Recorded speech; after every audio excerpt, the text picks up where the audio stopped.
Got it. Okay. Can you all see me? No. No. Okay. Oh, there I am. All right. Hi. Welcome. It's nice to see a familiar face, Jennifer. And welcome, Kim. Thanks for being here. You're welcome. I'm going to pop off since you are here and you're recording and all is well. Okay. Thank Have a great call. Support. So today we're going to be discussing the art of love, chemistry, attachment, and trauma. And there's a number of different things I'd like to cover in this call. One of them being attachment styles. So I want to talk about secure, insecure, avoidant attachment styles, the runner and chaser dynamic that most of us have probably experienced at some point.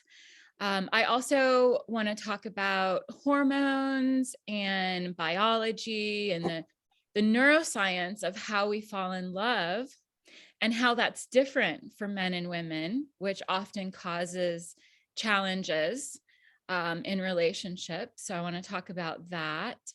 I'm also going to be talking about chemistry and trauma bonding and how those things are related.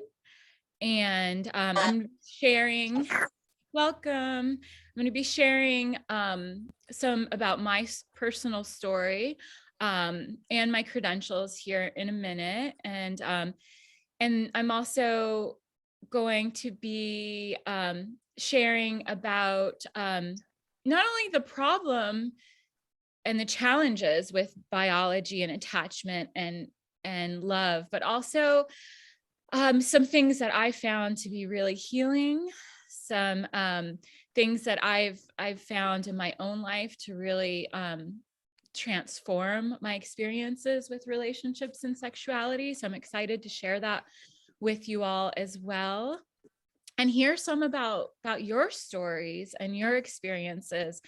I'm super honored and excited to be presenting today, sharing with you. I love Kara's work. I'm a Magdalen myself. I've been following her work for a number of years now, and just pretty much do just about everything that she offers. So it's something that I really appreciate, and it's just such an honor to be able to speak to other Magdalens, other priestesses, and to be able to share my work here. It's just very dear to my heart. So it's an honor to be able to share, and I want to hear from you all. I want to hear, being somebody who's really, I've dedicated many years of my life to studying relationships, sexuality, bonding. These are my areas of expertise and my areas of that have been my areas of greatest challenge, which is why I've been so interested in how to heal these aspects of the human condition. And so I'm excited to share that with you all, and I'm excited to hear your experiences and your challenges, and also what you found to be valuable in your journeys with love, sexuality, relationship, because this is an area of great challenge for those of us on a feminine spiritual path, on a priestess path. And it's an area, where we can experience incredible superpowers, incredible peak experiences as well. So I'm excited to share and hear from you all. And I'd love to just tell you a little bit about my background and what qualifies me to speak today on this topic. I am a tantrika like Kara, from a different lineages a bit than Kara. My background is more as in the Tantra yoga world. So I've studied different Sri Vidya or goddess center, goddess oriented paths of Tantra. So that was, you know, a real passion of mine, and a kind of full-time immersion for a decade, studying and practicing, and also initiating other individuals and couples into Sri Vidya goddess centered tantric yoga path. And I also have training as a Dianic Wiccan priestess. And I also consider myself a Magdalen. So that's kind of my my priestess lineage, goddess lineage. And then after my tantric studies, I What do you wanted. think? I just think Let me have everybody mute Yeah. yourself if you're not already. It is. It's provocative, yeah, it's and the eye really moves. Maud, I think you're unmuted, honey. amazing. Let me see how I can probably figure out how to mute everybody. here. Yes. Thank you. Okay. All right. Well, let's see. If anybody knows how to like mute everyone in a Zoom call, let me know.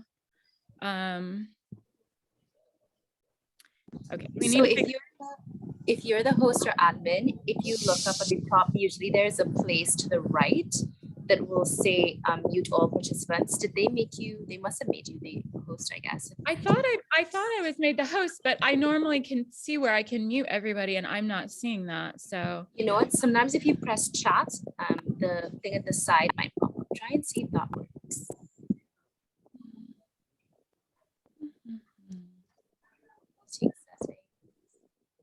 oh well. Okay. Well, I'm gonna continue, and if I need to, we'll figure this out. Everybody mute yourself if you're not talking, please.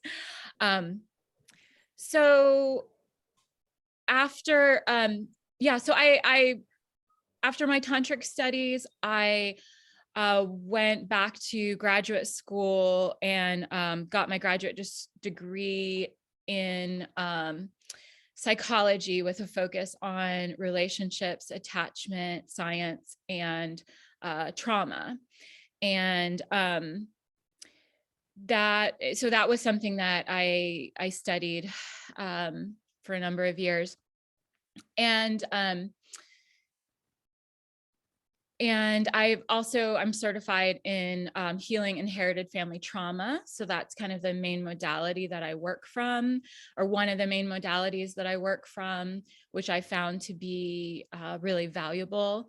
I'm also launching a school for women, certifying women as love, relationship, and sexuality coaches through my Empress University, Empress Love Coach Academy. And I'm also eventually going to have a business school to help people create their online soul businesses, because that's something I've been studying, online marketing and coaching for a long time.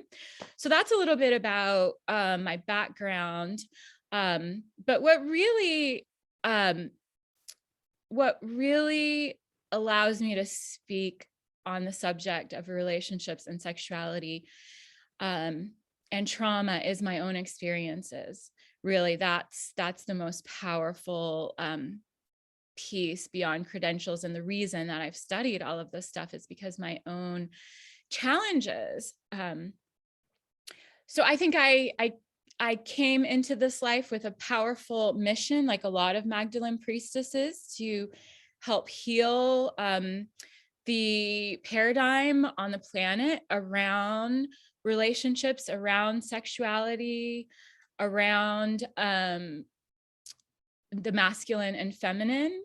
And so for me, that resulted in me choosing a very challenging, like many of us I'm sure did, choosing a very challenging family lineage to come into.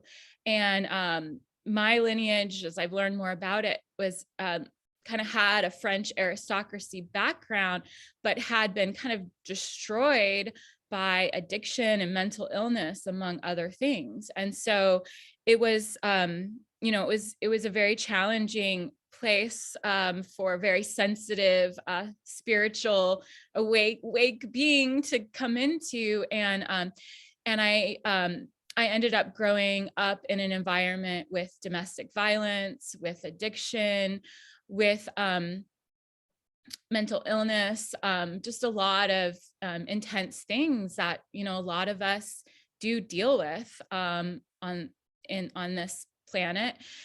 And that's really what, my own kind of background, which I experienced sexual abuse, physical abuse, emotional abuse. That's what catalyzed me to start on a healing spiritual path at a very young age. And so it was kind of an imperative for me. I had to start healing this stuff. I couldn't really start a family or get married or have a career. Like, I had to focus on my healing full time at a young age.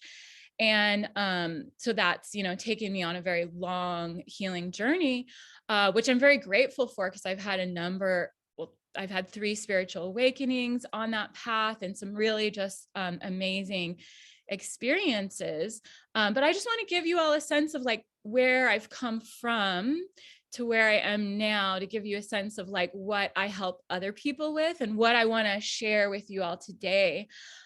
So my first boyfriend, when I was a teenager, I was with for a number of years, and there was violence in that relationship. And he actually ended up, years after we parted ways, he ended up on America's Most Wanted. And my mom actually recognized him and turned him into the police, told him his real name from seeing him on America's Most Wanted. And he had murdered a girl. And he has spent his life in prison. So I'm just telling you this because that's how bad my relationship template was. Like, that's how kind of like, we get a template from our lineage, from our parents, from a number of different things, but mine was really, really like severe. And then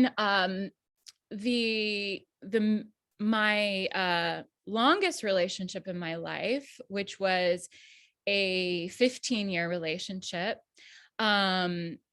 was with a man who was a soulmate of mine. I had been really calling in a soulmate in my late 20s, and he showed up, and he was a really amazing being who I still have a lot of love and respect for. He was a mathematician and a physicist, and he had gotten a scholarship to one of the best colleges in the country and graduated with honors. And he was running his own business online, had a team of programmers who worked for him around the world. He was an entrepreneur. He was very successful. He put me through graduate school. He bought me my dream car. He supported my dreams and goals. To me, it was like this relationship was like a dream come true. It was, it was the soulmate relationship I had really been asking for all my life, really. And as that relationship went on, he started to exhibit signs of mental illness, which his family told me he did struggle with mental illness. But it wasn't until 10 years into the relationship that I realized that he had a serious addiction problem, and that he had been ordering analog drugs online through the mail without my knowing.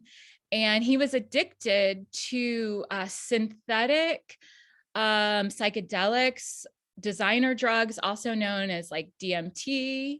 This is something he was addicted to. And so his family thought he was just mentally ill. I thought he was just mentally ill, but he was not only mentally ill, but he was also struggling with a really serious addiction that did come out 10 years into our relationship. And it came out because he was hospitalized several times over the course of a week. And that was his first big relapse. Sorry, I forgot to turn my phone off, which I'm going to do right now. And so this was really shocking to me. And I stayed with him for I stayed with him for 5 years, 5 more years after I realized that he was struggling with this. And he did get sober for several years at a time. And he relapsed 2 more times before I finally did leave him. And during that 5 years, I went through hell with him. He was hospitalized a number of times. He tried to commit suicide. It was just, the worst you could imagine almost of mental illness and addiction. Like that's what I was dealing with. And I just loved him so much. I was so deeply committed to him as not just my partner, romantic partner and love of my life, but also, as my soulmate and best friend.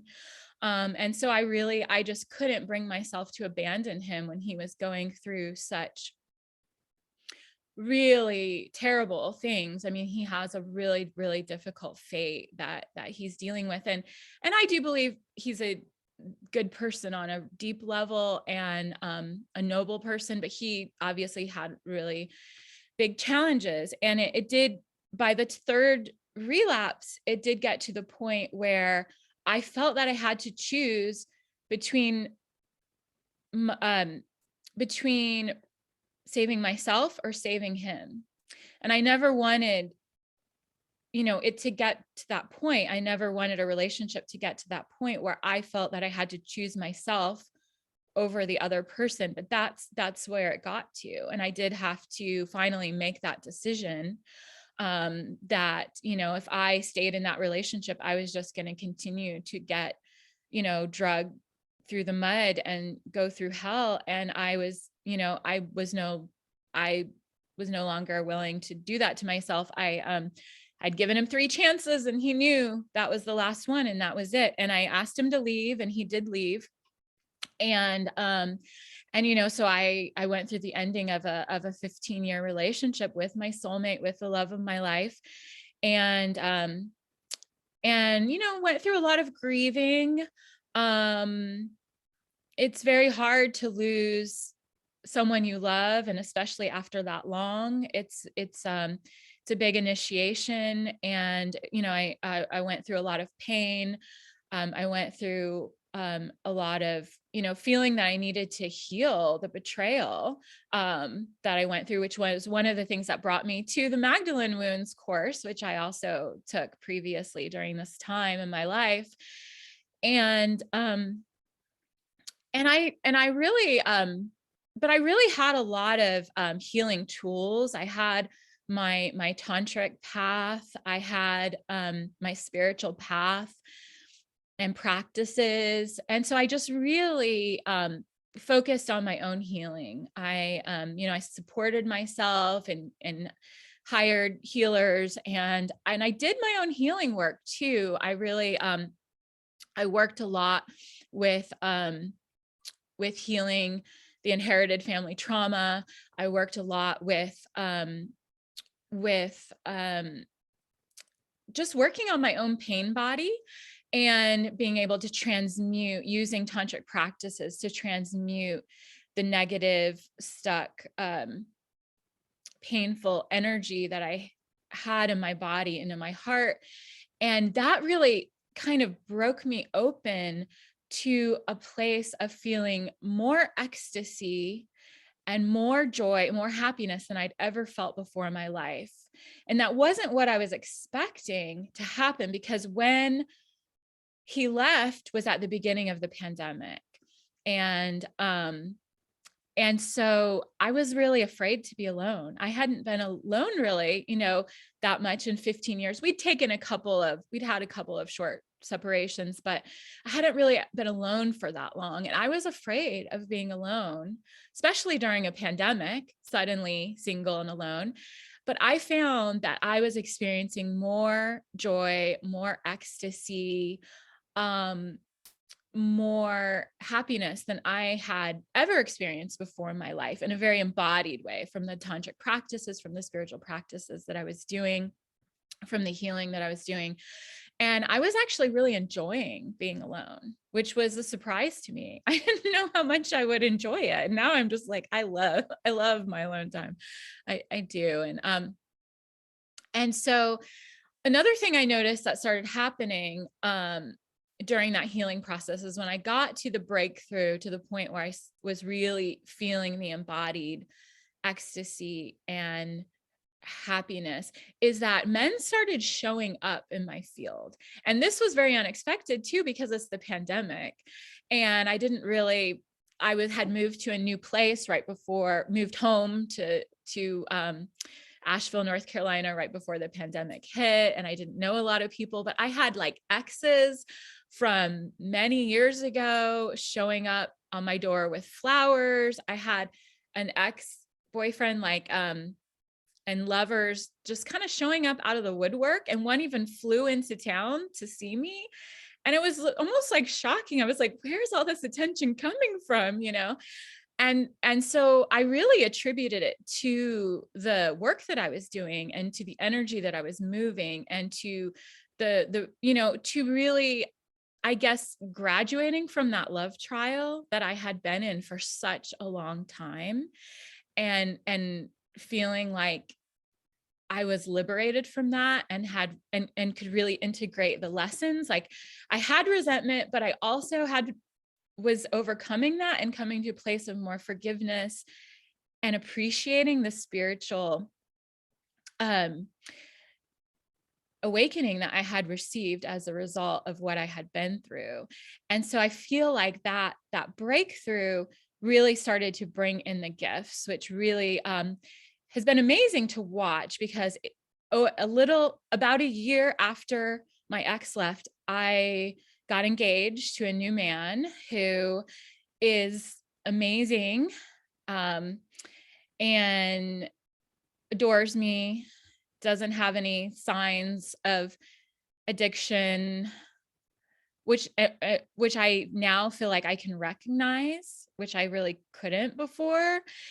And I've also had, a lot more support in my life as far as money. I bought a house about a year after my ex left. So there's been like a lot of positive gifts coming in, a lot of just, my life is better than ever now. And, that's not always how it happens after a breakup. Like, I noticed that for some women, it could be 4 years later, it could be 10 years later, they're still like heartbroken. And so I think that I just want to share, what's possible, because I've been the other way too. And one of my first breakups, I remember, it took me like as long as I was in the relationship to overcome that relationship. And that can be how it is. It just takes as long as it takes. But when you fully are able to overcome a love trial or a big trauma in your life, when you're fully able to integrate it, even if it takes 10 years, even if it takes 20 years, the gifts are incredible that come in on the other side of that. And that's why we go through that. That's why we're willing to go through that. And it's for the spiritual gifts, and the spiritual gifts are what bring the physical gifts. They bring an incredible amount of support and security and love, really, with them. And so I just wanted to share a little bit about my background, academically, but also personally, because I feel like, personally what I've been through is just as important as what I've studied. But what I'm really, here to talk about today is to share with you about attachment, about bonding and how we fall in and out of love, and about trauma bonding.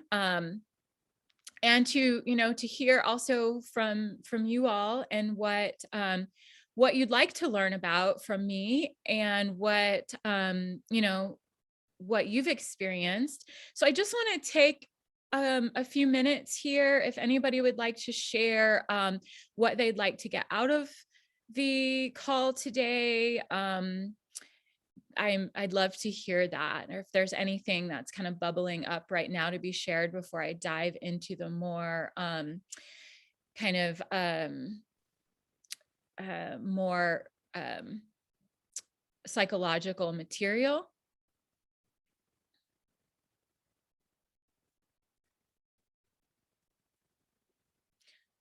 All right, so I don't see any hands. So just say something if I'm missing you, but otherwise I'm just going to dive into talking about attachment right now.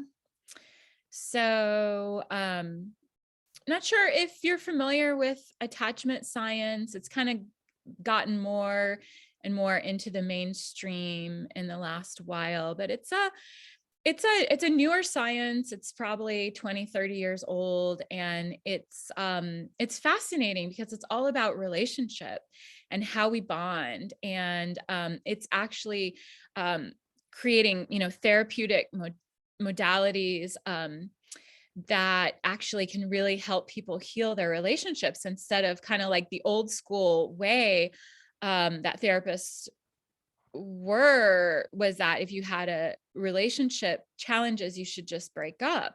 That was kind of the, and be alone and be single. That was kind of like the old model, that because therapists didn't know how to help couples and how to help people in relationship and how to help people to heal relationships. And now there's just a lot more understanding of that and a lot more science behind that. And a lot of it is based on attachment and attachment science. And so just to tell you a little bit about attachment science, it basically was a body of work where, they were, where a lot of different scientists, a lot of different psychologists studied children in orphanages, children in normal families, and they looked at how the parents related to the children relationally, and how the children kind of, they did these long-term studies where they saw how they grew up and how they related to their partners then as they became adults. And what we found is that there's these different styles of attachment, different ways that people bond. And they are actually passed down through the lineage. So the attachment style your mother and your father has, if they raised you, is going to inform, or even if they didn't raise you, potentially, informs your attachment style. And your attachment style it's kind of like your template. It's something that you have for life, but it's malleable. Just like, we found with the brain, with studies with the brain, that the brain is what they call neuroplastic. It can continue to change and evolve over time. Our relationship templates are the same. They do continue to change and evolve over time. So of course, your relationship with your mother and father, your primary caretakers, is kind of what sets your template, and that does have the most impact on it.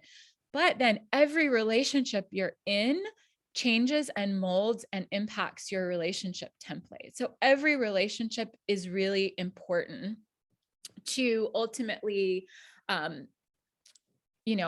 what your relationship template is.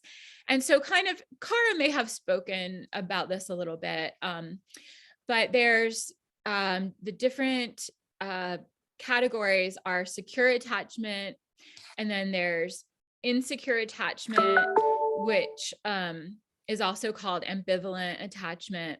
And then there's avoidant attachment. And then there's a much smaller category, which is a much smaller percent of disorganized attachment. And so those are the different attachment styles. And you could say broadly, it's maybe like a third each, like a third of people are securely attached, a third are insecurely attached, and a third are avoidantly attached. And the securely attached people are like those people who like marry their high school sweetheart and they have 5 kids and they stay married, their whole lives unless one of them dies. So that's basically what secure attachment looks like.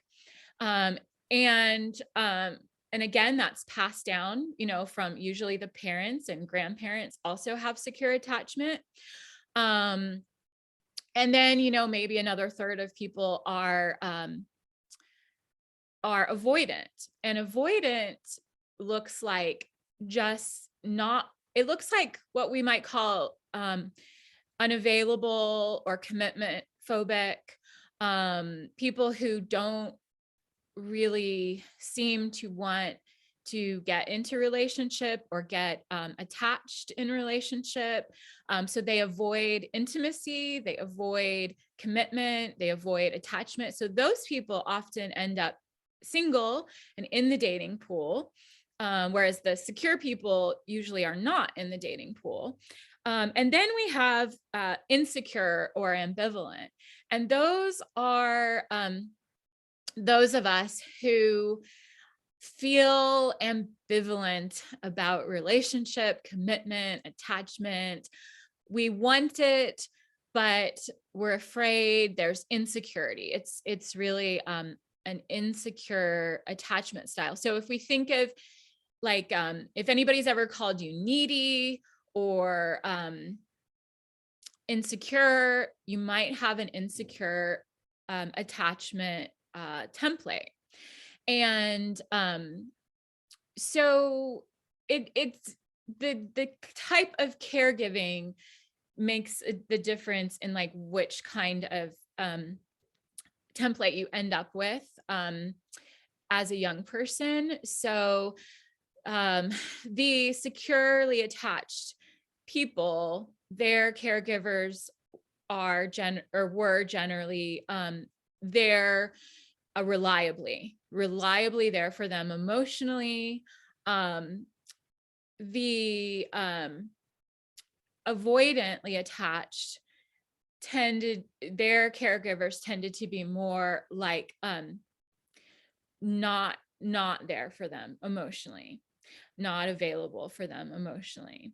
And then insecurely attached people, those are the people whose caregivers were there sometimes and not there sometimes. So not reliable. And that's what creates this insecure attachment style. And that can change and evolve over time. So let's say you're a insecurely attached person. So I'm historically insecurely attached. Like that's my attachment style. And I love to work with women who have that attachment style because I know how painful it can be to have that experience with men, to be attracted to, because insecurely attached people are often attracted to avoidantly attached people. It's like a magnet. It's like they come together. But it's like a runner and chaser dynamic because, one is always the pursuer and one is always like the runner. And so it's very painful. It's like the insecure template is like wanting love, wanting connection, wanting commitment, wanting security, safety, really wanting security is what's at the bottom of it. Wanting, reliability in relationship. And then, and that just kind of wanting that, pursuing that kind of, it puts the avoidant person on into flee mode. And so you can't ever get that desire met really in that in an avoidant insecure relationship dynamic.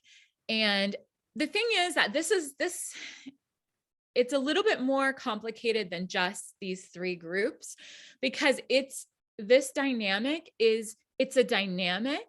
and basically truly there are only 2 attachment styles. There's secure and there's not secure. But the not secure has 2 forms. It has two sides of the same coin, and one side is ambivalent or insecure, and the other side is avoidant. And they're two sides of the same coin, and these sides can flip. So if you are not securely attached, you are not only insecure, you are not only avoidant, you are both. You are both avoidant and insecure, both of those things. And which one manifests depends on how insecure or avoidant your partner is. So if you end up with a partner who's more insecure than you will become the avoidant one. If you end up with a partner who's more avoidant than you will become the insecure one. So it's a spectrum. It's not static. It's a spectrum of insecurity and avoidance when you're talking insecure attachment. And so you could find yourself, so you might be sitting there wondering, like, as I'm talking, like, am I insecure? Am I avoidant? Well, you're both, just in different degrees. We're all of these things in different degrees. We all have some amount of secure attachment. We all have some amount of insecure and some amount of avoidant in differing degrees. But how this manifests depends on who you're partnered with and what they bring out in you. And so that's why it can be so tricky. It can be very tricky. And so often, if we're not insecurely attached, then we're experiencing this runner and chaser dynamic, and we might be chasing or we might be running. We could be on either side depending on who we're with. But generally we have a tendency to be more one or the other, but it can also change and evolve depending on the relationship that we're in. So for example, if you could over time, like maybe when you were younger, I know for myself, when I was younger, I was more avoidant. I was more avoidant of commitment. And as I got older and wanted to get married and have children, then I became more insecurely attached because I was more wanting commitment. And so, it evolved over time.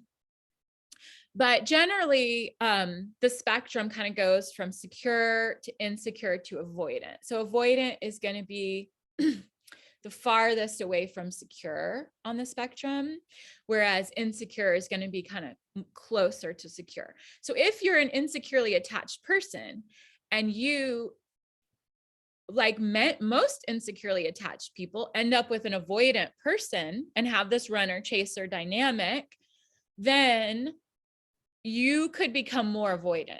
You could go, well, I don't even want to care about relationship. I don't want to be needy. I want to be, more avoidant. I want to be more independent. And so you end up more avoidant. Whereas if you're an insecurely attached person and you have the good fortune of bonding with a securely attached person, guess what? You're going to become more securely attached. And even if that person dies or for some reason you're not with them, you're going to be more securely attached as a result of that relationship. Whereas, having this relationship with this avoidant person, you're going to become more avoidantly attached. So it's not something that's static. It's something that's dynamic and does can change over time and is neuroplastic, like the brain. So that's a little bit about attachment styles, which I think is really important to know about when you're talking about dating or relationships. It's really important to kind of know your attachment style and know kind of what's going to be toxic for you and what could potentially be healing for you. Another thing that I want to share about, I'm gonna go through different territory in this realm of relationship, because I just think it's really important for women to have this information. And so another perspective I think is important is looking at things from hormones and neurochemistry perspective, because men and women are really different on this level. I mean, men and women are very similar in so many ways. We have more similarities probably than we have differences emotionally, but on a hormonal level, we're very different. We're wired very, very differently. And a lot of the challenges in dating and relationship come from us naturally thinking that other people are like us. I think that's a natural thing to assume. And when it comes to dating and sex and hormones and neurochemistry, men and women are very, very different. And I would say the biggest difference is a hormone, which you may have heard of, which is oxytocin. So this is the bonding hormone. This is the hormone that gets us to bond. And we get it from things like looking into someone's eyes, from touch, from talking. Even just a good conversation will give us oxytocin. But sex and orgasm gives us a lot of oxytocin, more than anything else except for childbirth. So childbirth is like the ultimate oxytocin for women. But so just to give you a kind of an idea of the differences between men and women, from sex and orgasm, a woman will get like about 30 times the amount of oxytocin a man gets from the same sexual encounter. And so that means that, it's the neurochemistry is going to be really different for the man than the woman after that sexual encounter. And to give you a little bit more spectrum, a woman gets like 300 times that amount when she has a baby. So the amount that she gets from sex and orgasm, she's going to get like 300 times that amount when she has a child, which facilitates her to bond with that child and breastfeed that child and take care of that child and fall in love with the child. And oxytocin is the hormone of love.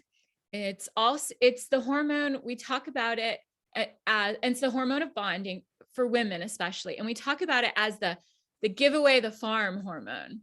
It's one of its nicknames, because it's all about, oxytocin is all about feeling like the person that you are with, that you're falling in love with, is family, and you want to share everything with them. You want to give them your food, share your food. You want to share your house. You want to share, like everything. They're family. So you got to take care of them. You got to like do the mom thing and take care of them. This is the hormone we get when we have a child, that gets us to take care of that child and love that child. It's part of the picture.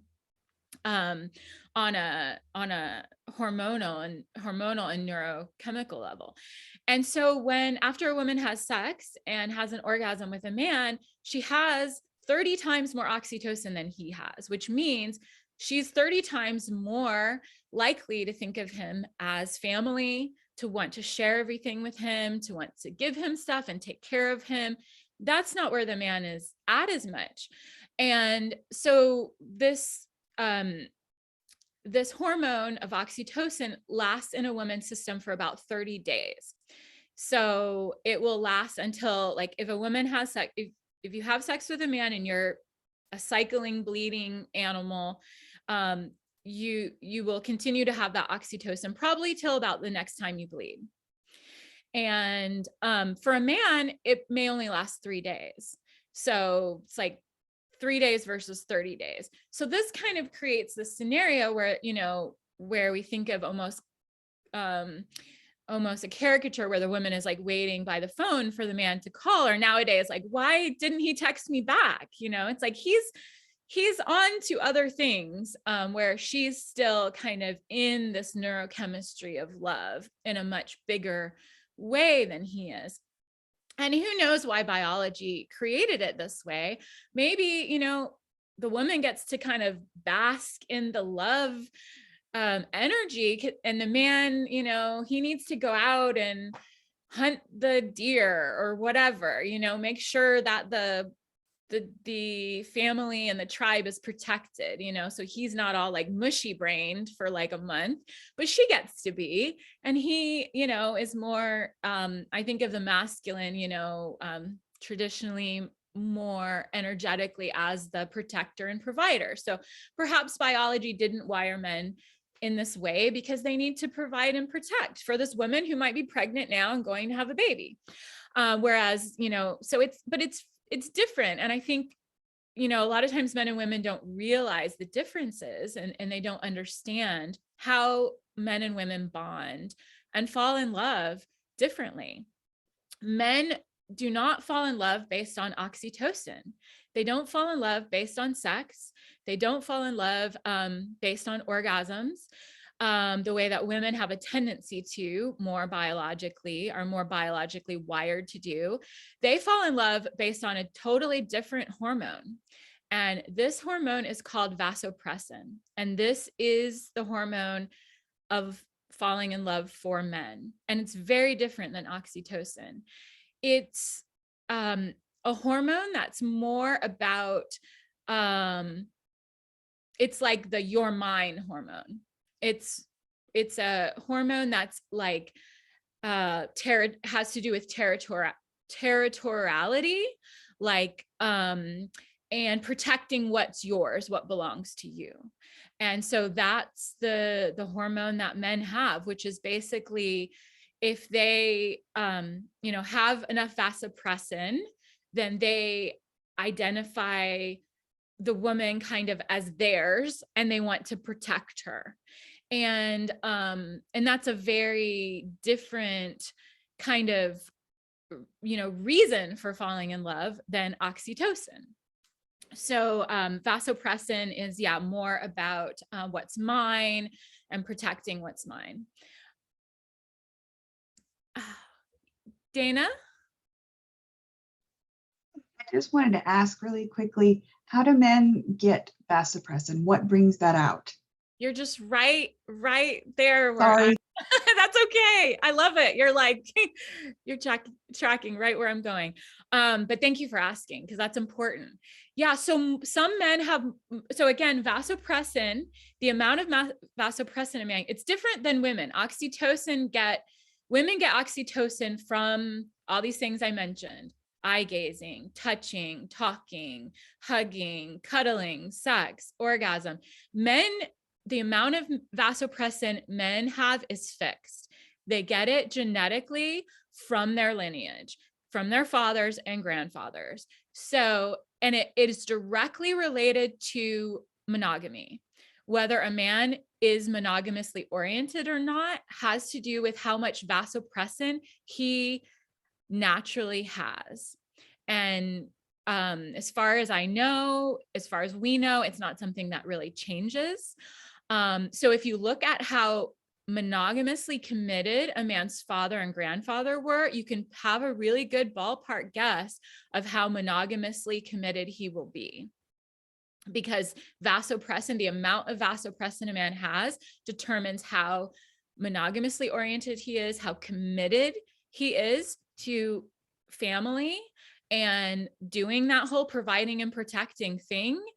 And whether, he's going to be like a playboy who wants to be with all the ladies, or whether he's going to be like a family man. It's kind of already fixed, and according to the, science that we have at this point, so it's very different. The reasons that, hormonally, and if we look at, neurochemistry, the reasons that men and women bond, fall in love, and because of the differences in hormones, men tend to think much more practically about love. They tend to be much more like mental about it, like actually weighing the pros and cons. Like, okay, so if I devote myself to this woman and I'm providing and protecting her, I'm going to invest a lot of money. I could, in old historic times, I could lose my life protecting her. I need to be willing to sacrifice my life for this woman. And so they're looking at things from a much more logical, practical level. Unlike as women with the oxytocin flooding our system, we tend to be much more emotionally moved to love and emotionally overflowing with love. And it's not really a mental thing for most women. It's like our brains kind of turn to mush from the oxytocin, and we're just like all like heart and like boobs and milk and like mothering and that's not what it's like for men. Men are, you know, looking at things much more, weighing the, you know, the doing the logical thing, doing the, you know, counting whether, is this risk worth it? Is this investment worth it on a physical earthly level? So that makes it very different. The falling in love hormonally, you know, spiritually, we're very similar, but you know, hormonally and biochemistry wise, these things rule us when we're in our, you know, in our procreative years. You know, as women, our cycles, you know, very, you know, it's a lot of times unconsciously, but our fertility, our ovulation time, our bleeding time, these things, the neurochemistry like oxytocin or vasopressin for men, there it's very, very strong. And it's really, you know, what draws us to want to mate and want to procreate and want to bond. And whether that's, you know, short-term bonding just for procreation, or whether that's long-term, like mating for life, you know, these are a lot of the things that drive that behavior in men and women. And so it's good to know the differences, so we are not thinking that he's going to be like us. Like that's the sex was so good. Like, you know, like, why doesn't he want to like get together with me again? Like, you know, cause it's like, it doesn't make sense if we think he's like having the same chemistry that we're having. But and same for men, you know, men often like, why is she blowing up my phone? Like, they don't get it, you know, because they're like looking at things from such a non-emotional, sometimes such a non-emotional, practical, logical place that they like, she's freaking out, she's blowing up my phone, she's crying, like what, you know, they don't understand the differences either. So, you know, it's not necessarily malicious behavior. But it is, you know, but it's good to understand the differences so that we can account for those in the equation. So that's, it's a little about that realm. I could say more. There's a lot more to say about neurochemistry, but it's not really relevant so much for this particular discussion. What is relevant, though, is talking about the stages of falling in love, because those are the same for men and women. And it's also important to understand how bonding happens and the time frame. And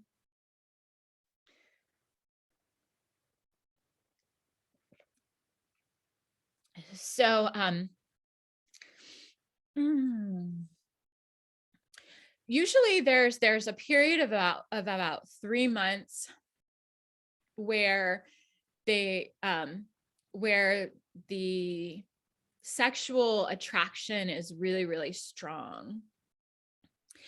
And it's best during that time, actually, like if a lot of times, if the sexual contract is consummated, the man will lose interest because there hasn't been enough interpersonal, like he hasn't had a chance to get to know you and fall in love with you on a deeper level. And so there's that initial attraction, sexual attraction that, you know, lasts for like about 3 months. And a lot of times nowadays, you know, people like might, you know, like especially men, I suppose, might have sex during that time and then move on and then move on and then move on and just keep finding a new, you know, sexual attraction. but they haven't had the time, you know, and a woman may fall in love from, you know, just a few encounters with a man. And especially if, you know, a really good sexual encounter or something like that, but the man is going to take longer to, because he's more on a logical, practical level, and he needs to get to know her and see, is she worth dying for, and is she worth investing all this money in, and all this other stuff. And so once you get past the first 3 months, then you have a period of bonding or potential bonding that lasts about 3 years. So this is like the next window. First window is the sexual attraction window, first 3 months. Next window is first 3 years. And that's where our attachment system like says, this is someone I want to bond with, or I might be able to bond with. And that bonding is the bonding that we had with our original caregivers. So our mother, maybe our father, maybe whoever was our original caregivers, we have that attachment bond with them, which is what creates our attachment style. And that attachment bond is our attachment system. Like, once we mature and we grow up and we're, you know, we have a certain amount of independence from our parents, then our attachment system starts looking for, like, well, where's my life mate? You know, where's the adult bonding experience that I get to have? And this is just from an attachment perspective. And so when we meet someone that we're interested in, we have that sexual attraction energy with them, then there's like the possibility of bonding. And so that there's a window that lasts about 3 years where attachment can happen. And it's like the attachment system gets excited. So there's this kind of excitement and energy between the two of you, and if you're, you know, in this attachment dance together. And so you want to, like, be around each other, you want to be close to each other, you want to talk and get to know each other, you love to, like, gaze into each other's eyes. There might be, you know, a lot of sexual excitement between the two of you. And this is all like what the attachment system does to help you bond with a new person, is gets you to, you know, gives you this excited in love feeling. And this stage is called limerence. It's this stage where it's thought of in the therapy world as like a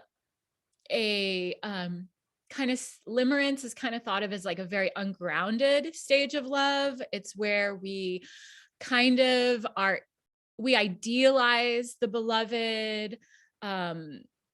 They're just, you know, like, so perfect and can't do anything wrong, and everything about them is wonderful, and we're just so in love and everything's great. And it's really it's an ungrounded time, but it's also really important. I don't want to make it sound as if it's trivial, because it's not. Like, this is super important for our ability to bond. If we didn't have limerence, we wouldn't bond with people the way that we do, that we're wired to do. We're wired to partner bond. We're wired for that, you know, mother baby relationship, that partner bond, and to have that with another person, a beloved. We're wired for that kind of bonding. And it happens through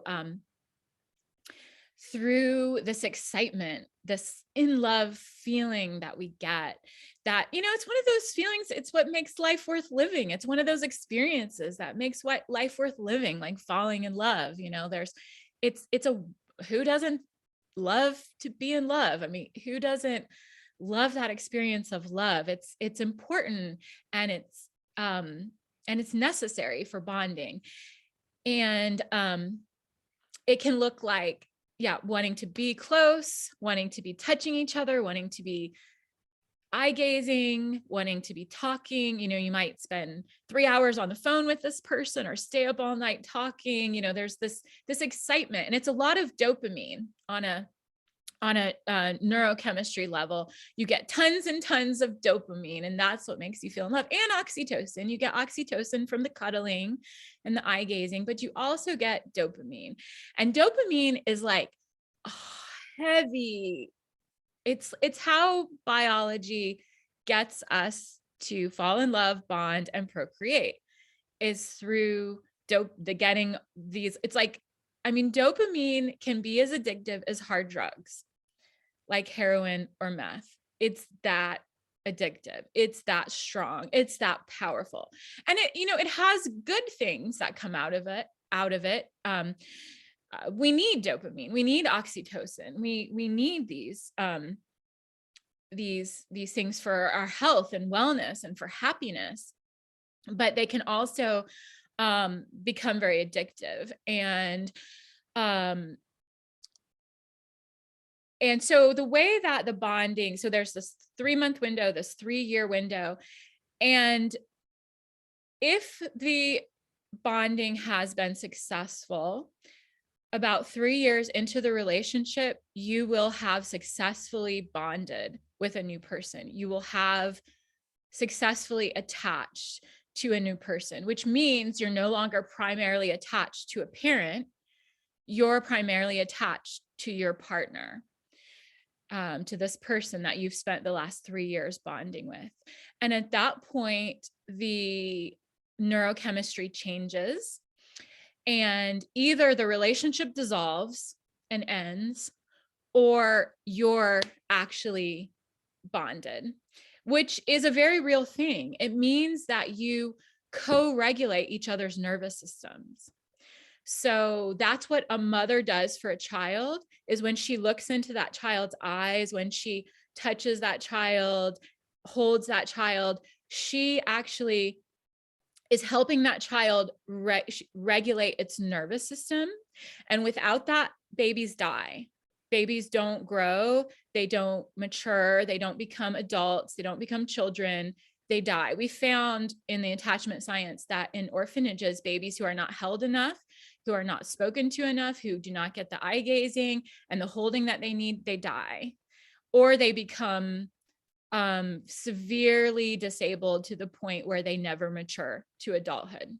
So this is a very real physical thing, that when we attach and bond with a new person, we are no longer having our parent or a parent as our primary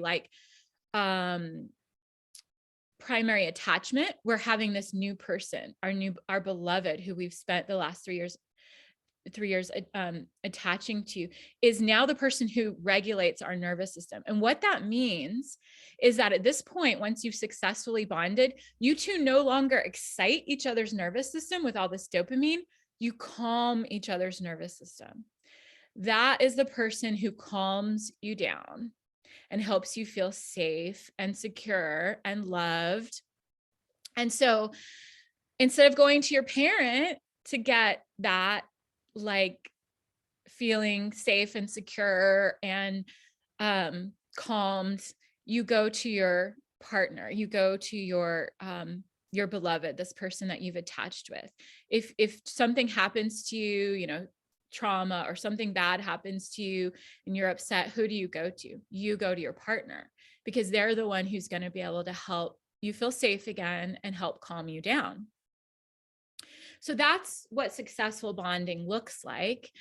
And a lot of people at this point, they're no longer getting the heavy doses of dopamine.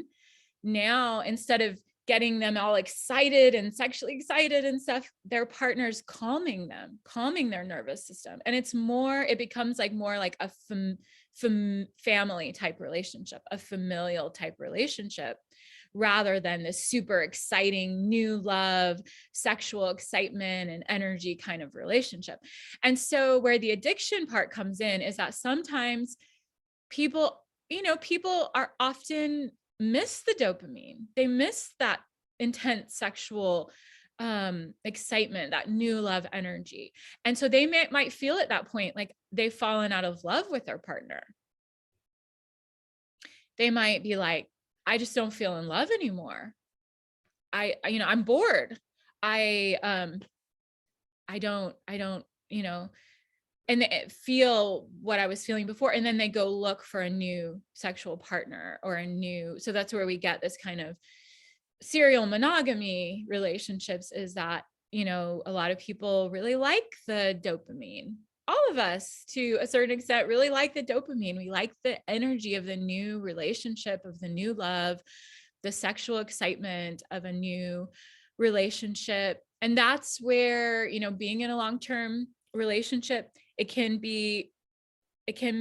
become not as easy and effortless to keep the sexual excitement going after 3 years. And that's something that, we might have to become a little more conscious of creating. And that's another whole area that I've studied, because I think, a lot of people have a hard time keeping a long-term sexual relationship exciting, and they want that. And so that's like a whole other area of study and mastery, is how to keep a long-term relationship like juicy and exciting.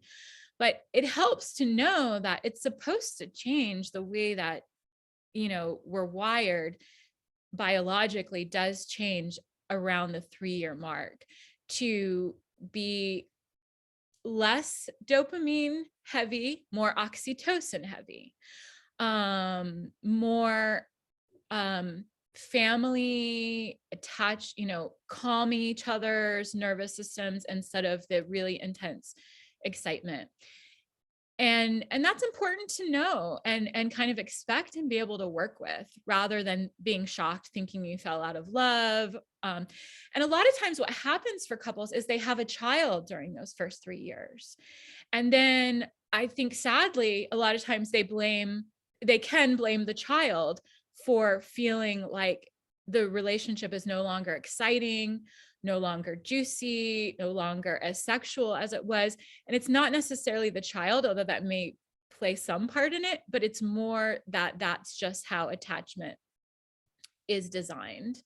Because to stay in that state of like burning yourself kind of out with this excitement and dopamine and having sex all the time, it's not really very sustainable. And, biology is like, okay, we got to get things sustainable here. We need to be able to do other things. We need to be able to make other things happen. We've got, a new baby to take care of, or we've got that business we've been neglecting for the last couple of years, or some friends that we used to have before we got into this new relationship that might like to hear from us. So it's a way of kind of rebalancing.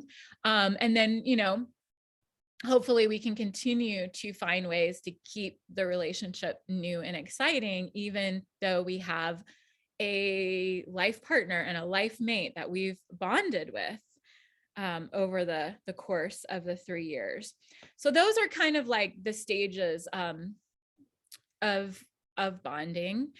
And then the last thing that I want to talk about is where trauma bonding comes into all this. You may have heard the term trauma bonding. And and this is, trauma bonding is really in one of the big things that creates love trials, in my opinion, because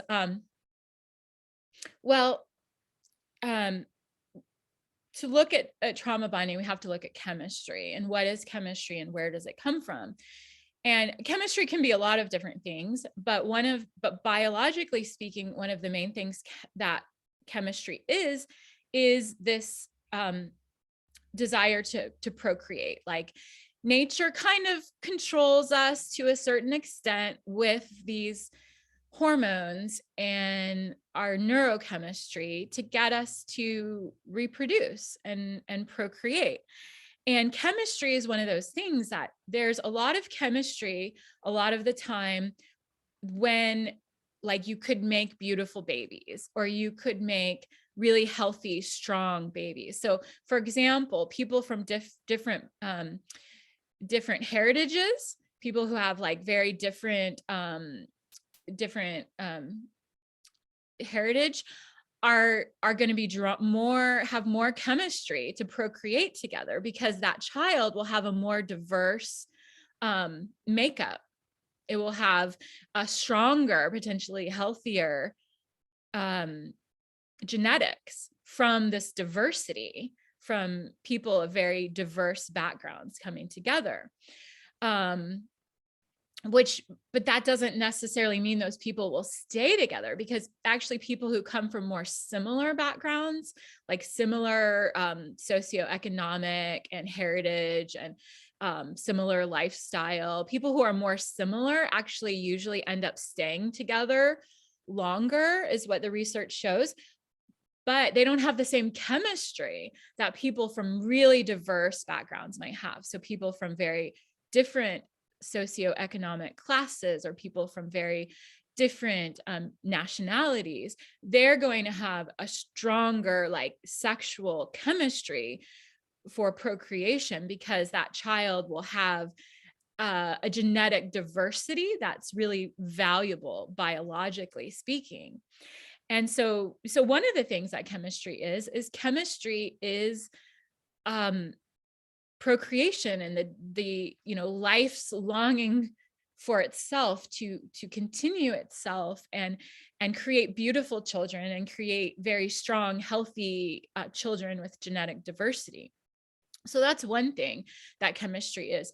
Another thing that chemistry is on a more spiritual level is the desire for healing, the desire to heal our deepest wounds. And this is another thing that life wants healing, that, we're here a lot, as Akara will talk about, for spiritual lessons and for spiritual evolution. And I would agree with that. And I think that also shows up in the, biology and the biological level of the fact that chemistry is also the desire to heal and evolve spiritually, and to get whatever spiritual lessons we're here to get, and to heal whatever we're here to heal. And so we often are attracted on a chemistry level and on a spiritual level to people who can assist us with our healing and with our spiritual evolution. And that is often not what we think we're getting into when we feel chemistry. When we feel in love, when we feel sexual attraction, we're not necessarily thinking about healing our wounds. And we're not necessarily thinking even about having beautiful, healthy babies either. But, biology, life, spirit is thinking about these things with who we're energetically and spiritually attracted to. And so, for example, if we have inherited family trauma, which we all have, because it's like we are the product of thousands of generations of humans, and those humans have had things happen to them. They've had traumas, they've had difficult fates, they've had a lot of different experiences, and those experiences live on through us, and it informs us, it helps us survive, and it helps us have more like intuition and more instinct. But we don't just get passed down the color of our eyes and our tendency to, be able to run really fast, or these other things that we know get passed down, health issues and all kinds of stuff we think of as genetically passed down, but also genetic also attachment, but also trauma gets passed down through the lineage. And so that is something that is looking for healing through us. So if there was, if our parents didn't have a great relationship for whatever reason, if our grandparents, if they had difficult fates, or even further back in the lineage, that is something that's going to be looking for healing through us.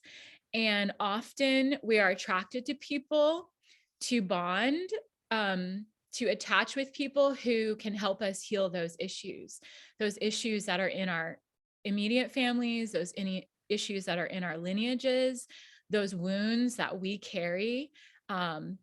We unconsciously attract people to us who can maybe replay a wound that happened in our lineage, or maybe replay a wound that happened to us as a child.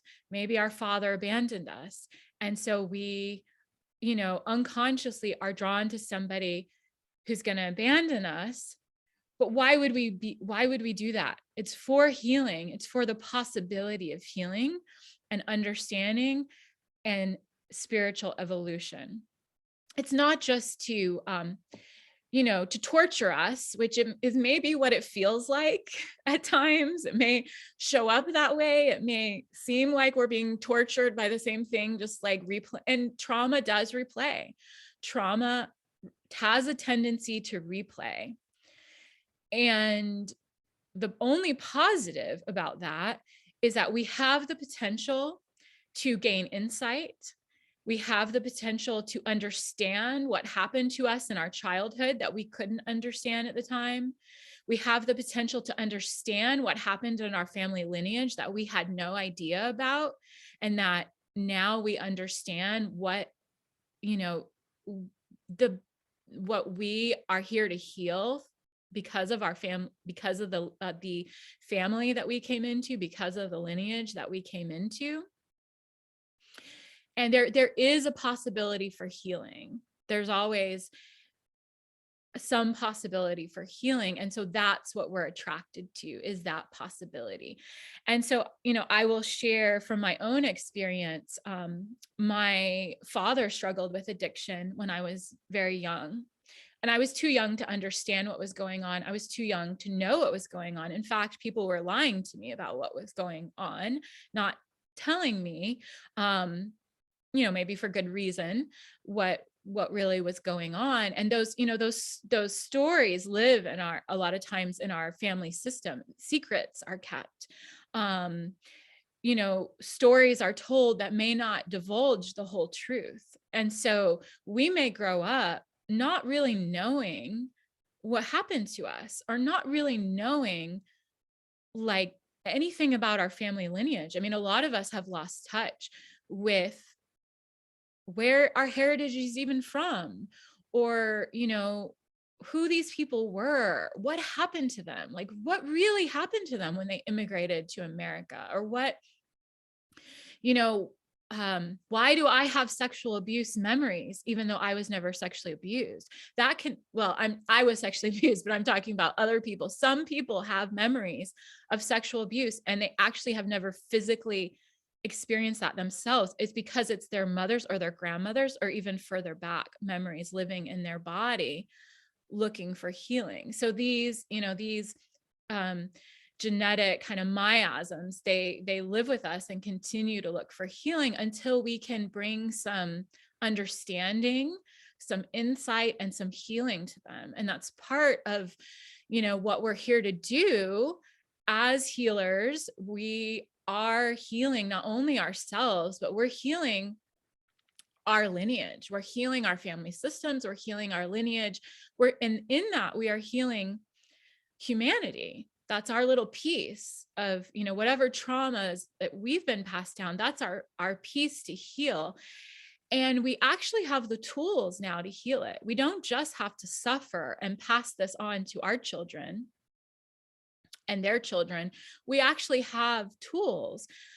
So I work with healing inherited family trauma. So I have, particular modalities I work with healing that.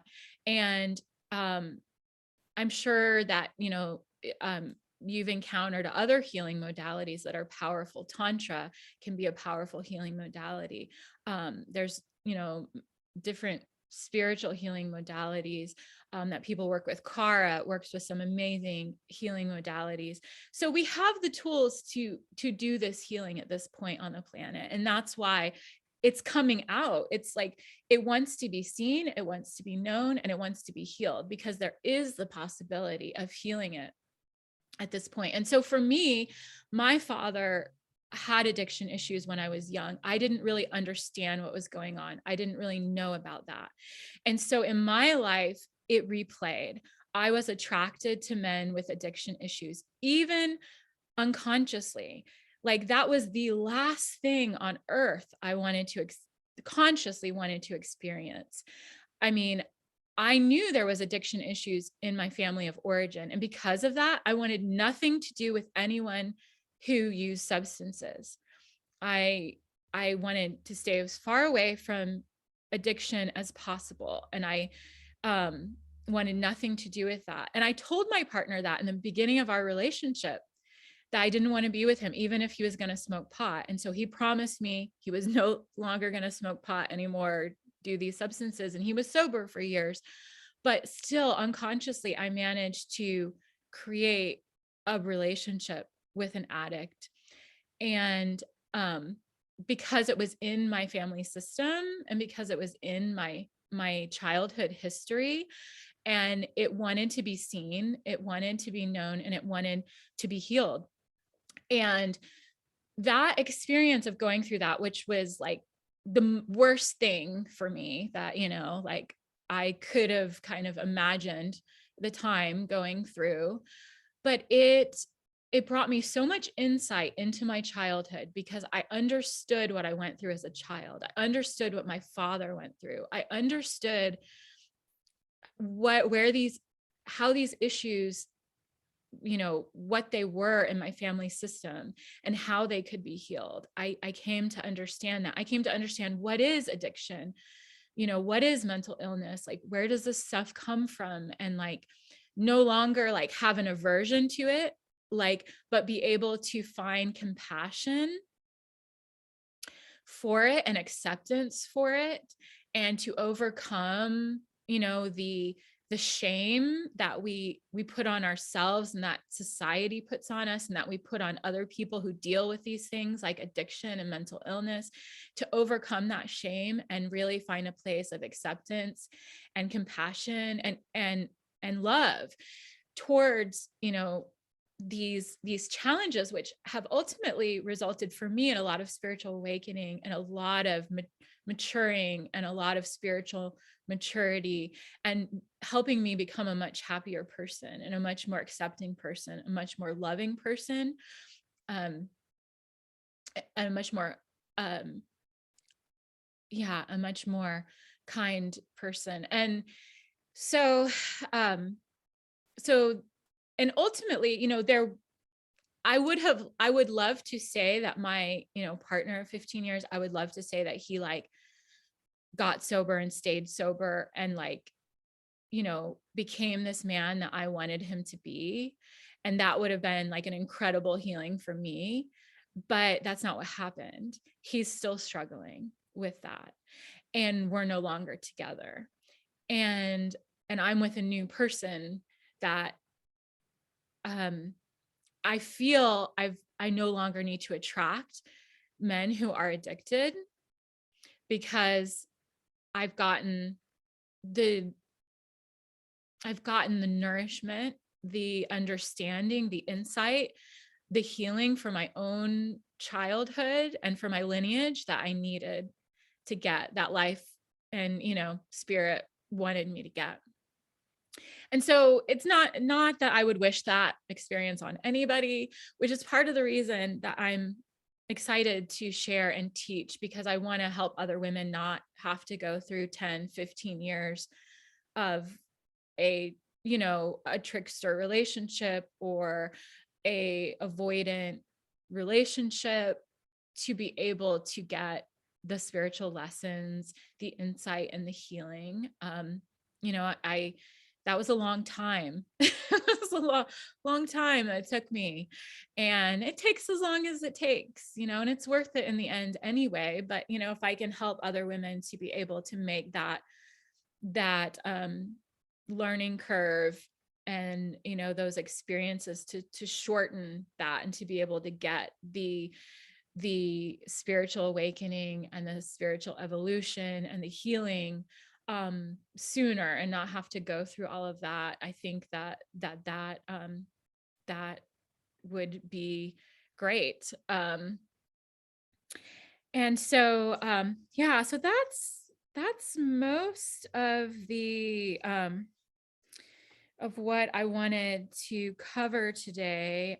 I guess I do have a little bit more to share just about recreating your sexuality, relationship, and love template. So this is something that I've been working on for a long time through my tantric studies and practices. I really was working on recreating my sexuality template. So I had my parents, because I grew up in a domestic violence home, and there was a lot of corporal punishment in the home I grew up in, a lot of child abuse, physical abuse.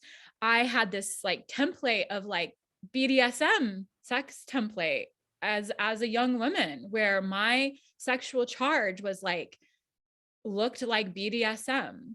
And that bothered me. It disturbed me. It's not what I wanted. I wanted to be able to have loving relationships based on tenderness and equality. And that wasn't what my sexual charge was oriented to.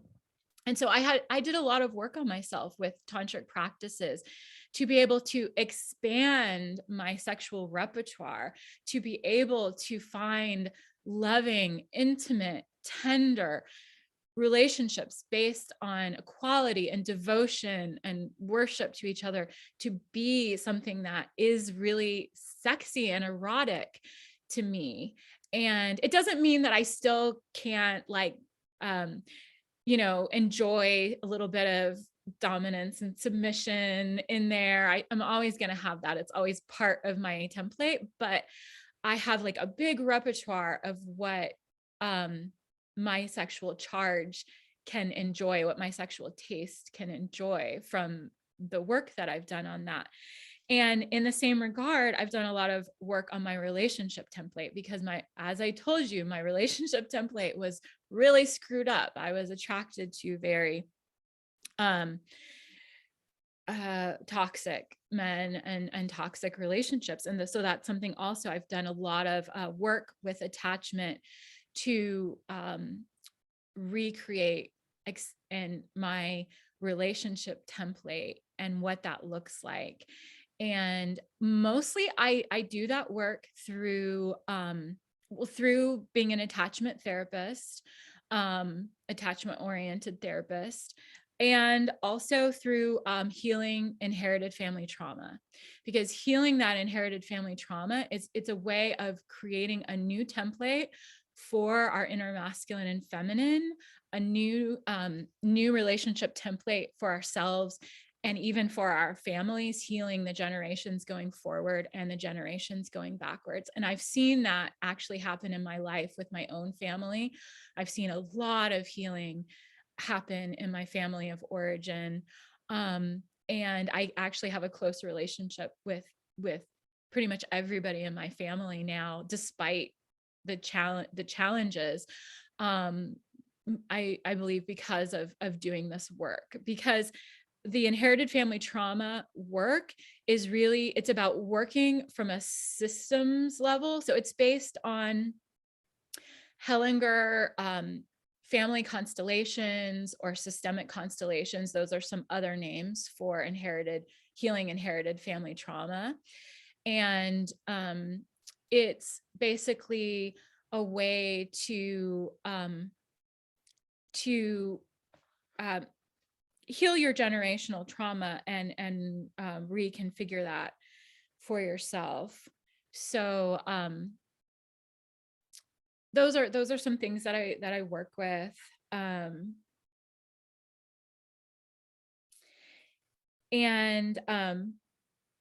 I want to just put an offer out there to the Magdalens that if you'd like to work with me, I'm offering a special 3-session series 3-hour, 3 different coaching calls, working with recreating your relationship, sexuality, and love template using inherited family trauma work and other practices that I do as well. So just to put that out there, if you're interested in that, let me know in the next week.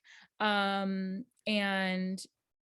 I will put my email in the chat so you have a way to contact me. But I'd love to hear a bit about how this landed for you, what it might be bringing up for you, any personal experience that you would like to share, any questions that you might have. I know I covered a lot of material, so hopefully I didn't overwhelm you, but I wanted to, give you as much of this information as I could, as I think it's really important for women to have out there in this crazy dating world and world that we're in general. So yeah, I'd love to hear from you. Anybody have anything they'd like to share?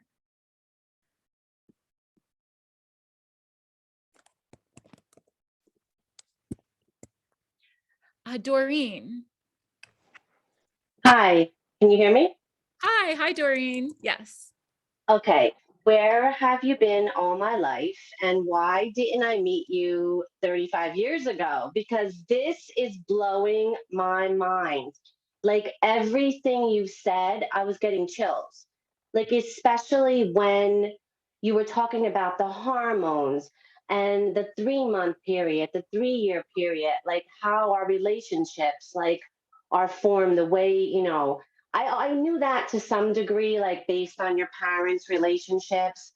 But it just, the way you broke it down was I was going through all my relationships and I'm like, oh, wow, I did that intuitively. Like I didn't have sex for the first 6 months.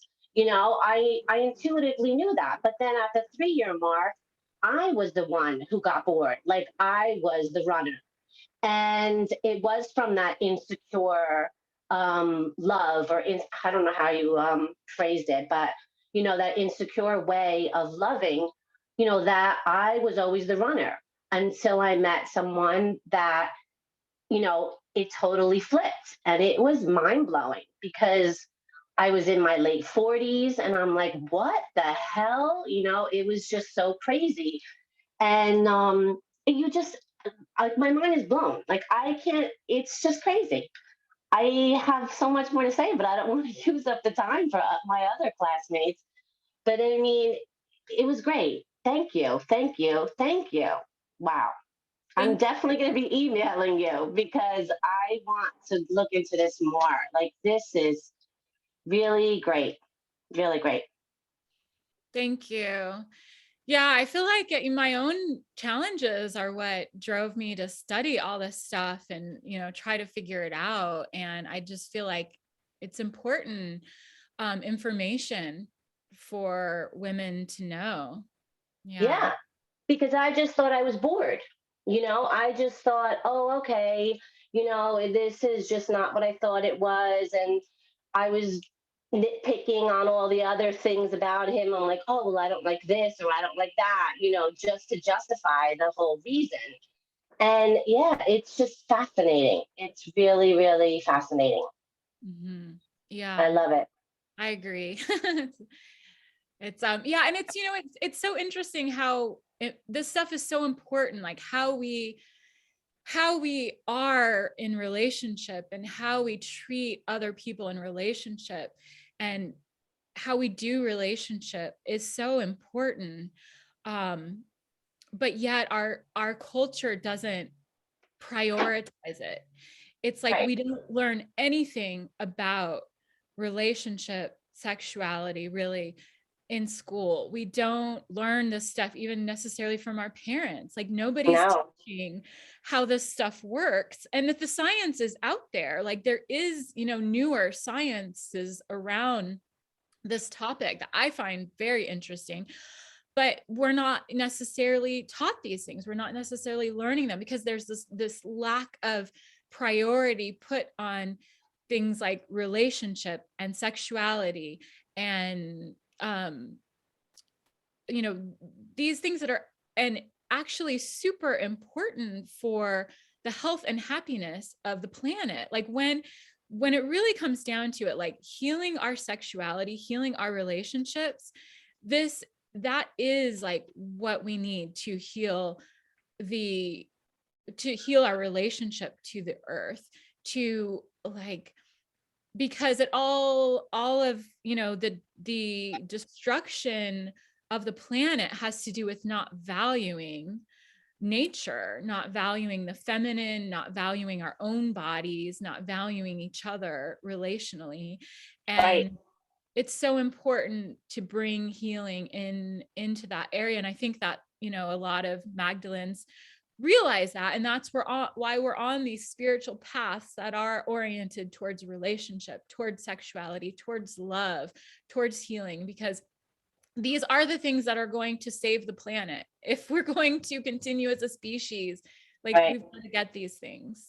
Yeah. I mean, even like the energy around it, like if you have the knowledge and you understand what actually biologically is going on, I stayed even after the 3 year mark because of guilt, and I couldn't, they were good people or good guy or, and I would stay, but it was the energy of like that I was emitting, I'm sure, unconsciously, that's so destructive for obviously the relationship, yourself, and the rest of the world, because you're just emitting this negative energy. But if you understood it, if people understood this, and it just would change so drastically. Yeah. So thank you again. Mhm.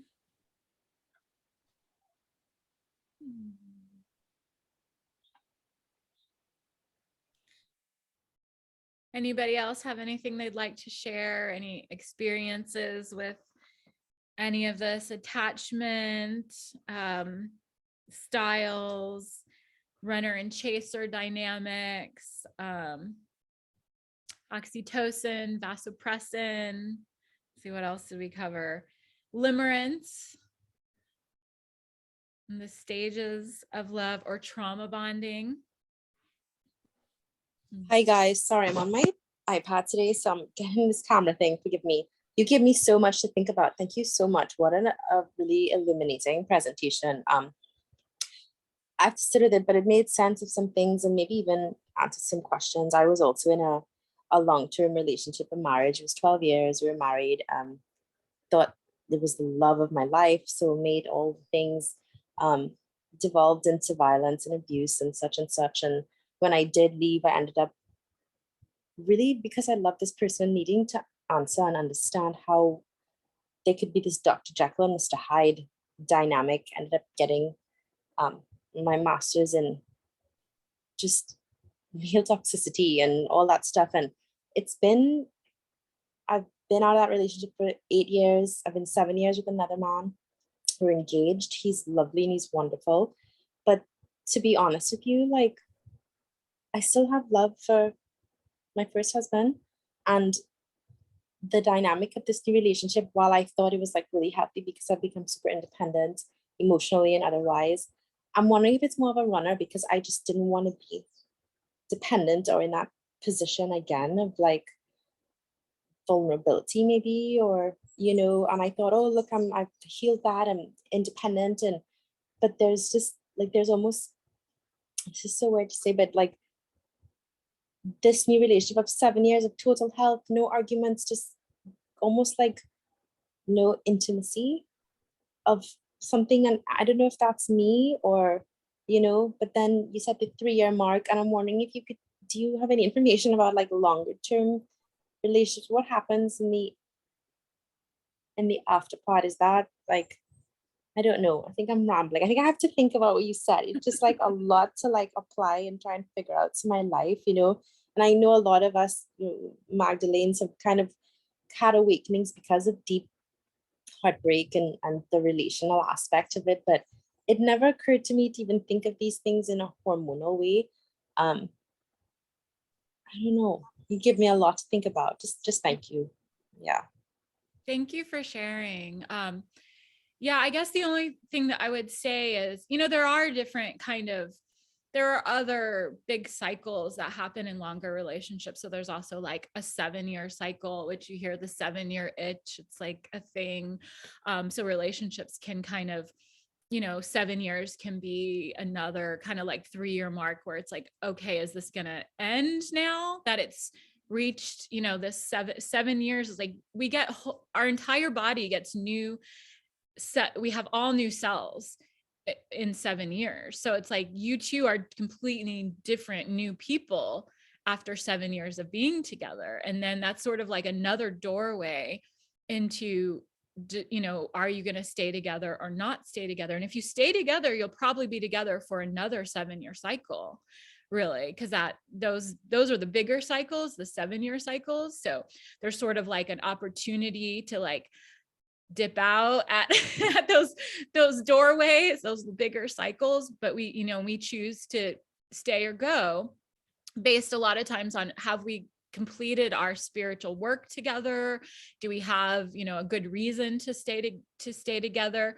But the one thing I will say, just what you're sharing is kind of like bringing up for me, is that there are these, on a bigger level relationally, there are like death and rebirth cycles. So in order to keep a relationship going and to keep it fresh and juicy and exciting and new, it's like it's got to die and be reborn. So there's like, death and rebirth cycles in relationships. And sometimes that looks like arguing, sometimes it looks like even separating, sometimes it looks like feeling like the relationship is dead, and then, finding a way to rebirth it. And it's a natural process. Nature wants to rebirth itself, like the cycle of the year. Here we are in spring and nature's rebirthing itself. It's natural, in relationships to have these deaths and rebirths. But perhaps if we're afraid of the death, then we never get to the rebirth part of, because we kind of have to go through those cycles in order to keep the relationship alive, really. Yeah, and it's like interesting because you spoke about limerence, and I'd heard that word, but I didn't really. And I'm at that exact point. We were 7 years 2 weeks ago, our 7th anniversary, and I'm in this place of like, do I stay? Do I go? I don't know. And I found myself really craving. I thought in this relationship, I was so grateful for no drama, so grateful for no violence, so grateful for none of the control. I was like, oh, thank God, here's this. But then there's also there's no, for me, there's no passion. I don't feel like in love, and I'm like, am I avoidant? Is that what's happening here? Have I thought the opposite was a healed relationship where really, you've given me a lot to think about. And it's kind of like, am I craving limerence, or am I seeing something that's missing, like true intimacy? And then maybe I've been protecting myself. I don't know. It's like you give me so much deeper questions to really consider and be like, is it healed? I don't know. Gosh, thank you. Yeah, that sometimes when we don't have that chemistry, that really intense chemistry that can be based on procreation or can be based on wounding and healing, sometimes it can feel like we can feel bored, or we can feel like there's, it's not exciting or it's not juicy. And, I think that's where intentional sexual spiritual practices can come in.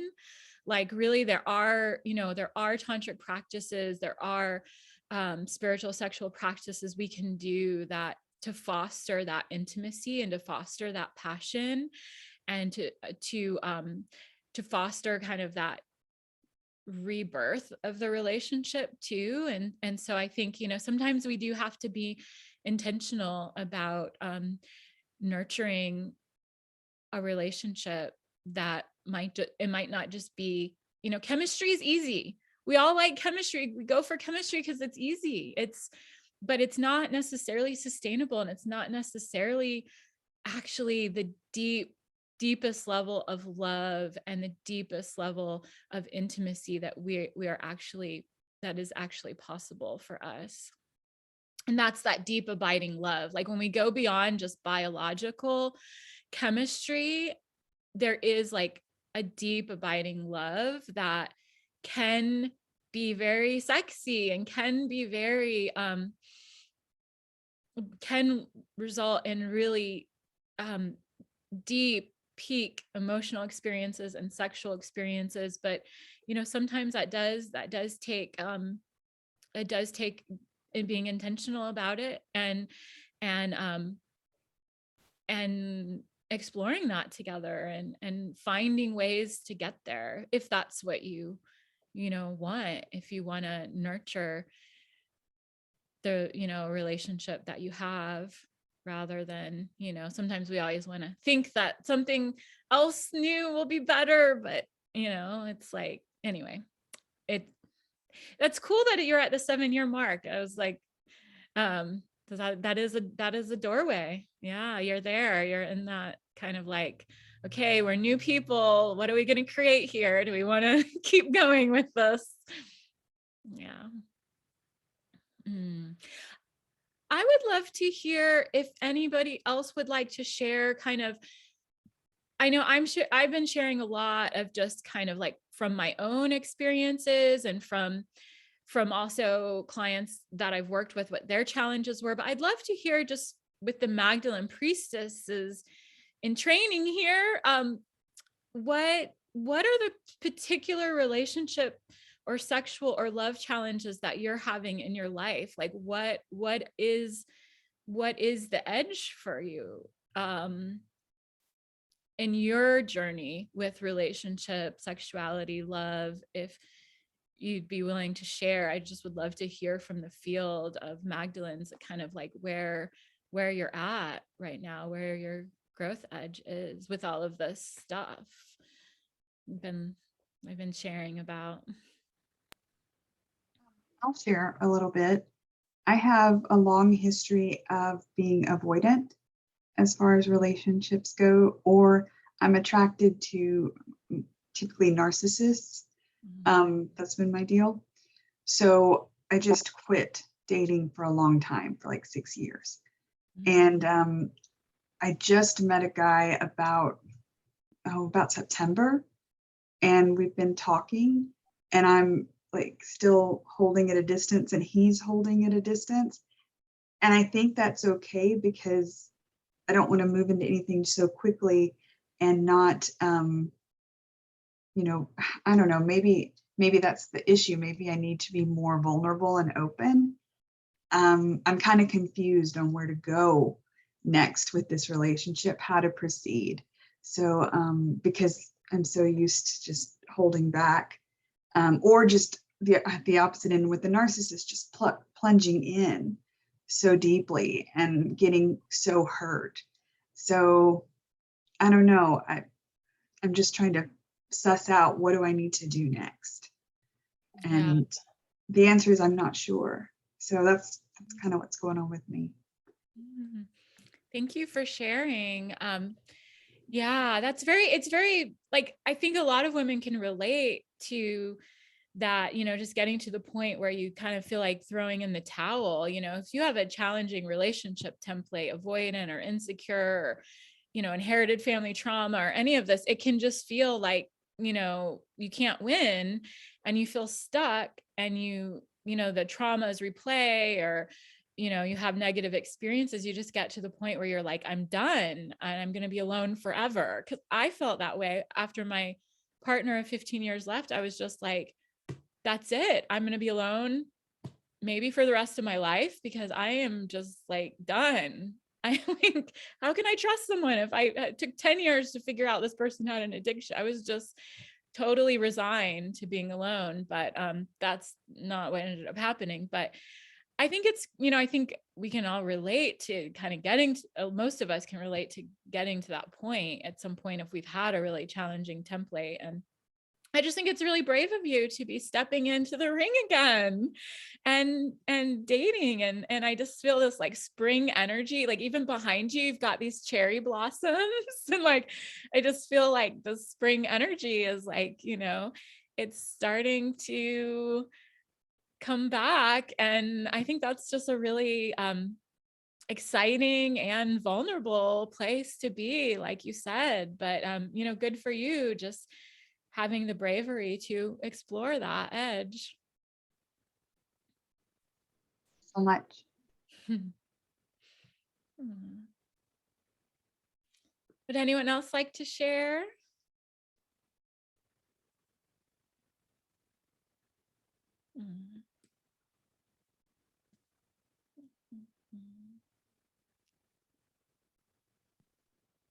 I'll say something. I'm not on camera, sorry. 'Cause Okay. I'm a hot mess. But I can relate to what Dana's talking about very much in terms of attracting the narcissist. I feel like I have a long history of that. And so I feel like I've carried an insecure attachment style, and now I probably tend to be more avoidant altogether because I just don't want to continue repeating history. But I really appreciate you saying, like, talking about the time that it can take to heal or move forward from certain things, because I had, like, in my early 20s, I was in a relationship, and it was very narcissistic and abusive, and physically and mentally, emotionally. And we had a child together, and we've been apart for like 10 years, 11 years. My daughter's almost 12. So we've been apart since she was 3 months old. And honestly, it's like, it's one of those things where it's just like, it's been so long that I just feel like I'm never going to go. Like, it's just like, I don't know how long it'll finally take to just be over it. To feel healed. Yeah. Yeah. Some of those, thank you for sharing some of those big wounds, those really deep love wounds, those really intense love trials. They can take a long time to heal, for sure. Yeah. And just, on the other side, there are equally immense gifts. But some of them are really deep and really do take a long time to get the healing and get to the other side. So yeah, I can understand that. I feel like it took me, like, to heal my childhood trauma. I mean, it took me till like I was 40, I think. It took a long time, it took a really long time to do that piece. Especially if you have a child together. I mean, that's a very deep love wound. Yeah, because it's like that's always going to be there.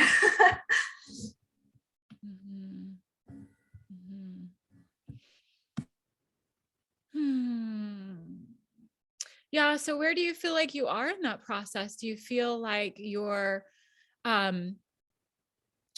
like, have you dated at all? Do you feel like, are you at a place of like, where, like, how do you speak to your ex at all? Does your daughter have a relationship with him at all? Like, where are you at in that kind of process? So it's kind of like complicated because he's not actually in the country. So we don't really have any sort of, like, there's no split custody, there's no shared time, there's no I guess support, in many aspects where there would be if he were local. So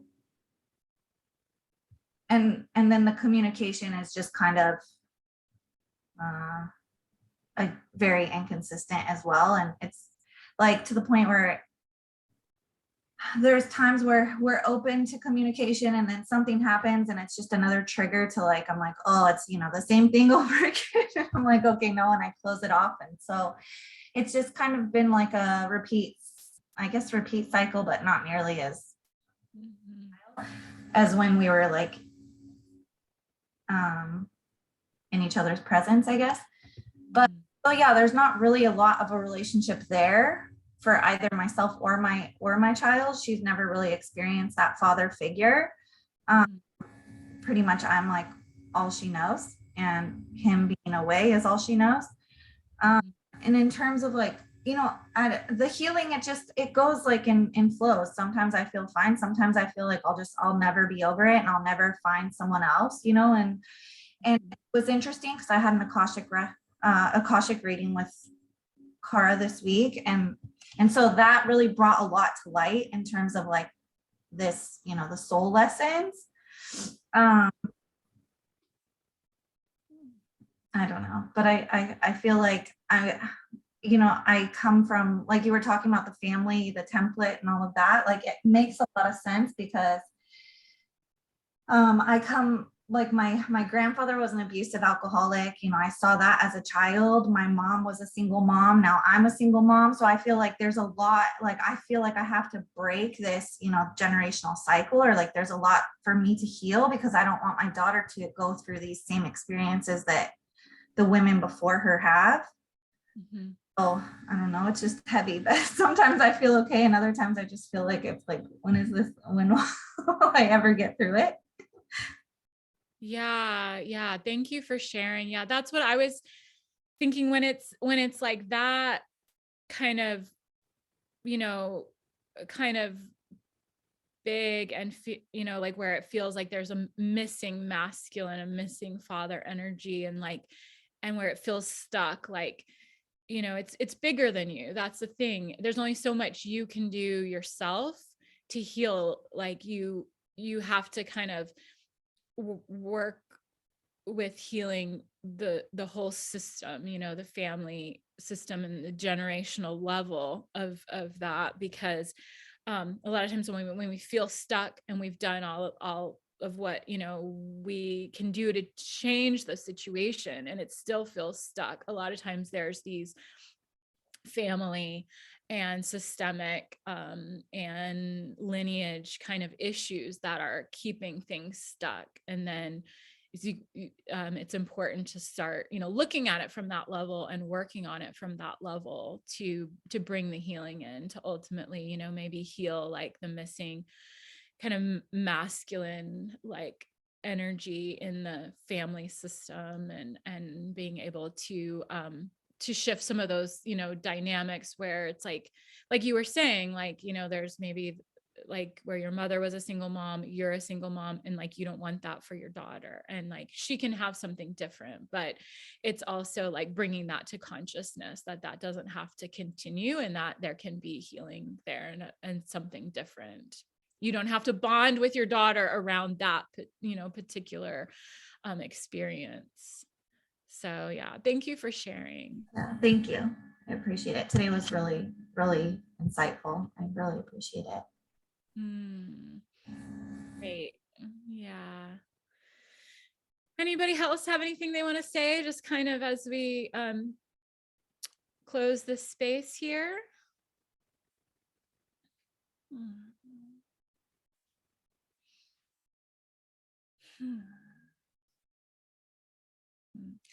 Thank you so much for being here today with me. And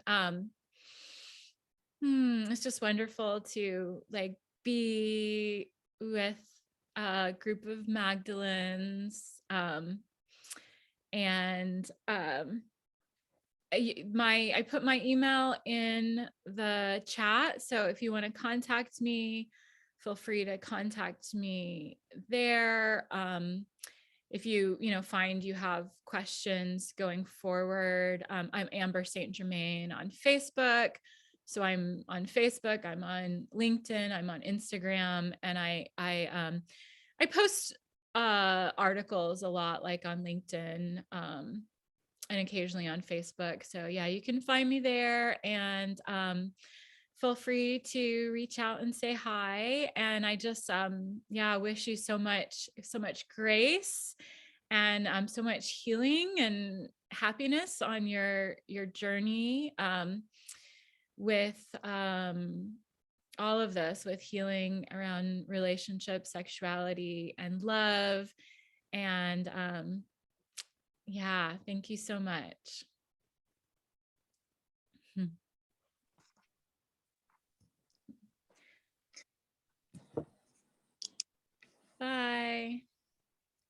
Okay, thank you. Thank you so much. Bye, thank Thank, you. thank you Thank so you. much. Wonderful. Have a great weekend, everybody. Thank you. Thank Bye. you, everyone. Thank you. Bye, everyone. Bye, everyone.